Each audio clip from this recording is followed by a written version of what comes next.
Shalom adik-adik semua, khususnya adik-adik di kelas faith. Gimana kabarnya sepanjang minggu ini? Bersama Yesus dahsyat, luar biasa. Yes. Kembali lagi sama Kak Ocat hari ini di kelas faith. Nah, hari ini Kak Ocat pengen membahas satu kisah cerita dalam Alkitab atau salah satu tokoh dalam Alkitab yang sangat-sangat memberkati banyak orang kisahnya. Salah satunya adalah tokoh bernama Saulus. Nah, adik-adik ada yang kenal nggak siapa Saulus? Saulus itu sekarang setelah dia bertobat, dia mengganti namanya menjadi Paulus. Dan Alkitab berkata bahwa Paulus jadi salah satu rasul yang luar biasa, yang pelayanannya dahsyat, yang memberkati banyak orang, bahkan banyak jiwa dimenangkan. Nah, hari ini Kak Ocat pengen bahas satu tokoh bernama Saulus. Kenapa Saulus ini bisa berganti nama menjadi Paulus?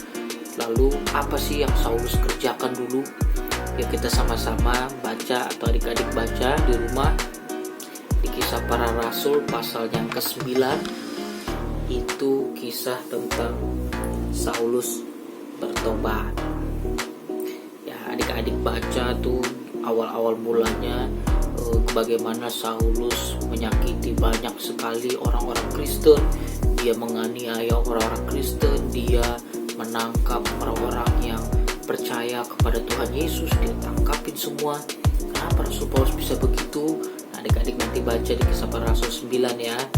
Lalu kenapa dia bisa bertobat? Nah, di sini diceritakan nanti ketika Saulus punya rencana jahat, dia pengen berjalan ke satu kota, dia ingin menangkap orang-orang Kristen di tengah perjalanan, dia ingin menganiaya orang-orang Kristen di dalam perjalanannya nanti.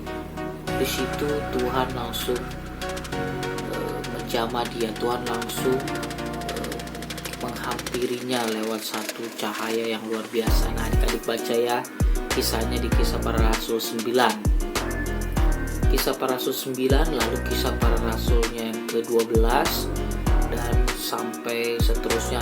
Adik-adik baca di rumah karena itu kisahnya Rasul Paulus ya, atau sebelumnya bernama Saulus. Adik-adik baca dengan teliti, dan sambil adik-adik baca, adik-adik tonton nih video cuplikannya, cerita tentang Saulus yang bertobat dan berganti nama menjadi Paulus. Saulus adalah orang Farisi, orang yang saleh.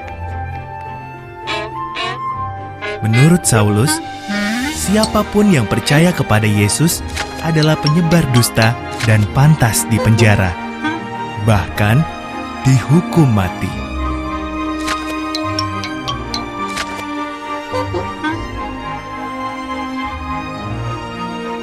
Saulus pergi ke Damaskus untuk menangkap para pengikut Yesus. Tiba-tiba suatu cahaya terang menyelimutinya. Ia tersungkur. Terdengar suara, "Saulus, mengapa engkau begitu kejam kepadaku?"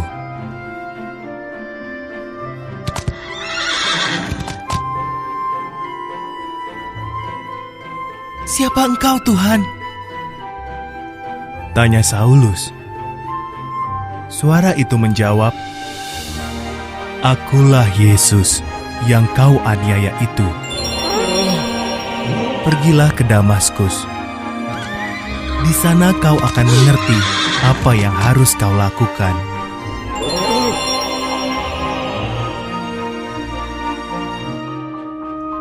Saulus bangkit, tapi ia menjadi buta.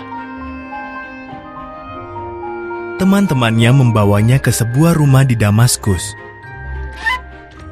Saulus menunggu 3 hari di sana. Ia tidak makan atau minum.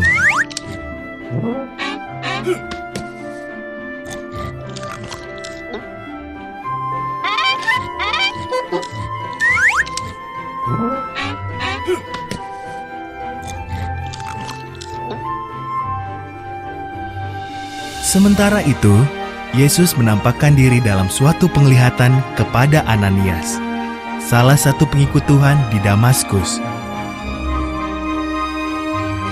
Yesus menyuruhnya mengunjungi Saulus dan mendoakannya agar bisa melihat kembali.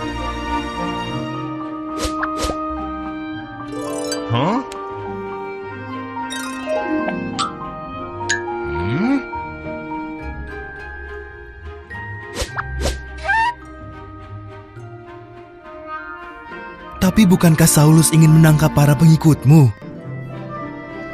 Tanya Ananias dengan gemetaran.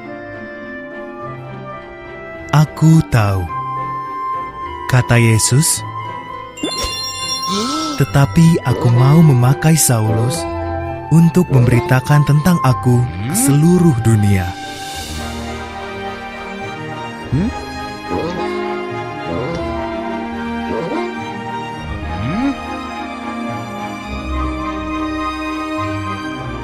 Ananias pergi untuk berdoa bagi Saulus.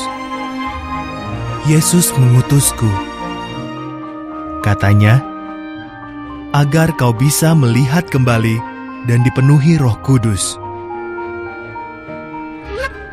Saulus bisa melihat lagi, lalu ia dibaptis.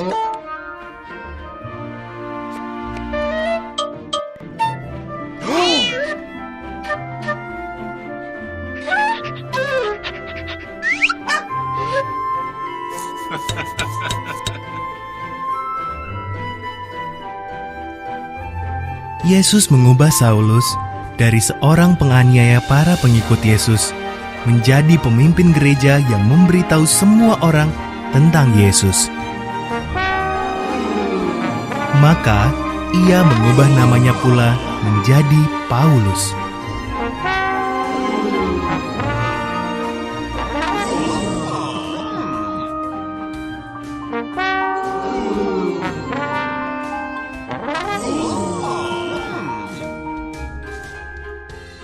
Nah, gimana adik-adik tadi setelah menonton kisah singkatnya tentang Saulus yang bertobat, bagaimana dia buta, gak bisa melihat selama 3 hari, lalu lama-lama Tuhan menuntun dia kepada seseorang, dan akhirnya Tuhan pakai dia dengan luar biasa.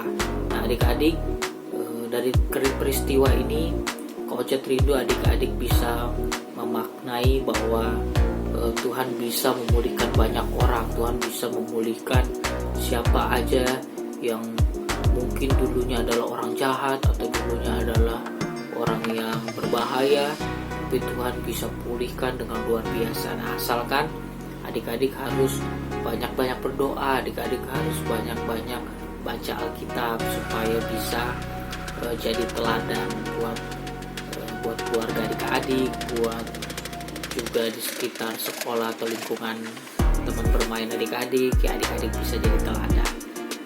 Oh iya, adik-adik, Kak Ocha juga mau ingetin nih buat setiap adik-adik khususnya di kelas FED, jangan lupa minggu depan di tanggal 6 Desember jam 11 siang, sekali lagi jam 11 siang, adik-adik harus siap-siap pantengin handphonenya, bilang mama papanya untuk pinjem handphonenya sebentar karena adik-adik mau ikut ibadah perayaan Natal Sekolah Minggu 2020 di tanggal 6 Desember hari Minggu depan jam 11 siang. Ya, sekali lagi adik-adik ya, tanggal 6 Desember jam 11 siang di live streaming GBI Citra Raya atau di Sunday School GBI Citra Raya. Kisah hari ini kita mau banyak belajar dan kita mau berdoa sebelum nanti adik-adik lanjutin baca firman-Nya di Kisah Para Rasul 9, Kisah Para Rasul 12, 13 dan seterusnya. Adik-adik baca dan pahami cerita dari Saulus dan juga berubah menjadi Rasul Paulus yang sangat-sangat luar biasa dipakai Tuhan. Ya, kita sama-sama berdoa. Bapak, kami bersyukur Tuhan buat pagi hari ini kami boleh mendengarkan kisah yang menarik dari seorang Saulus yang jahat, yang betul-betul sering menganiaya orang-orang yang takut akan Tuhan, sering menangkap orang-orang Kristen yang takut akan Tuhan. Namun akhirnya Saulus diubahkan di jamah Tuhan sehingga dia mengganti menjadi Paulus dan menjadi orang yang dipakai Tuhan luar biasa. Kami bersyukur Tuhan, kami rindu setiap kami juga pagi hari ini boleh menjadi orang-orang yang siap dipakai Tuhan dimanapun kami berada, di tengah-tengah sekolah kami, di tengah-tengah keluarga kami menjadi orang-orang yang siap memberi teladan Tuhan. Bahkan kami percaya tidak ada yang mustahil bagimu Tuhan. Engkau sanggup memulihkan orang-orang jahat sekalipun, orang-orang yang benar-benar berpikiran negatif sekalipun, Tuhan bisa menjamah di dalam nama Tuhan Yesus. Terima kasih Bapa buat pagi hari ini. Kami bersyukur di dalam nama Tuhan Yesus. Haleluya. Amin. Nah, adik-adik, selamat hari Minggu. Tuhan Yesus memberkati kita.